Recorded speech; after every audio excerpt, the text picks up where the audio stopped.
Welcome to Comic Book Overview, where everyone can come and indulge in all things comic related, whether it be movies, TV shows, cartoons, video games, or just comics themselves. If you love comic books, then show it by hitting that subscribe button to help this precious media that we all love thrive and flourish.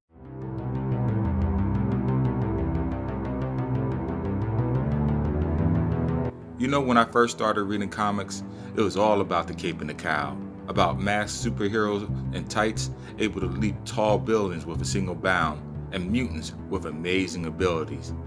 I have been reading Marvel and DC for so long. At first I didn't want to give other genres a chance, mainly because I didn't want to learn a whole new set of characters. And in my bias, I didn't think non-superhero comics were that interesting. Man, was I wrong. The first issue of Deadly Class is an excellent start for a promising future. How much will the TV series stay true to the comics, though, is anyone's guess.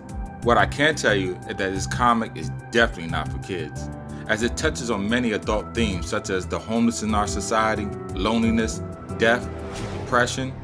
Depression so bad that suicide seems like the only option. The story centers around a teenage Nicaraguan boy named Marcus, who fled his home country to live in San Francisco. His father was a police officer who was tricked into helping Ronald Reagan's CIA smuggle arms to the Contras. Their opponents, the Sandinistas, caught wind of the action and blew up his home in return. Seeking refuge, Marcus' father came to the States to start a new life, and after a few years of making some hard adjustments, his families were able to finally start living a normal life.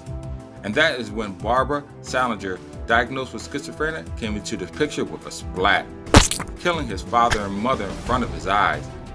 Since the sitting president at the time cut U.S. mental health fundings, Marcus blames his parents' death and expulsion from their country on the good old Ronald Reagan. Now, an orphan vagrant living in the streets, he turns to begging and thievery to make a living. But even though the streets are hard, his soul isn't totally hardened, as he still shows signs of mercy to those less fortunate. Eventually though, life on the streets catches up to him, and some questionable police officers try to gun him down.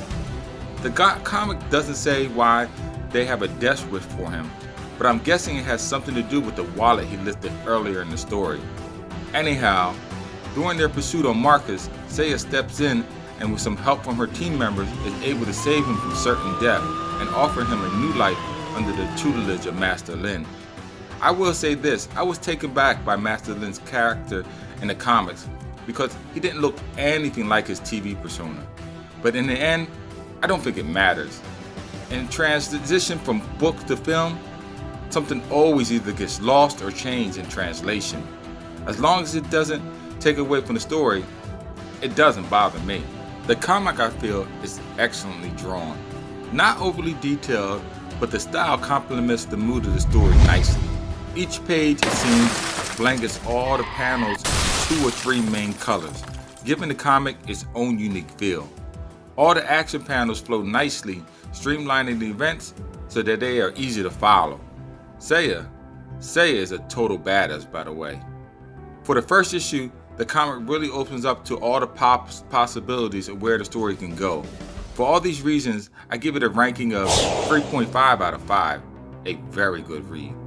Please visit my YouTube channel for other videos like this one. Tap that bell icon on your way out. And oh yes, until next time, keep reading, my friends.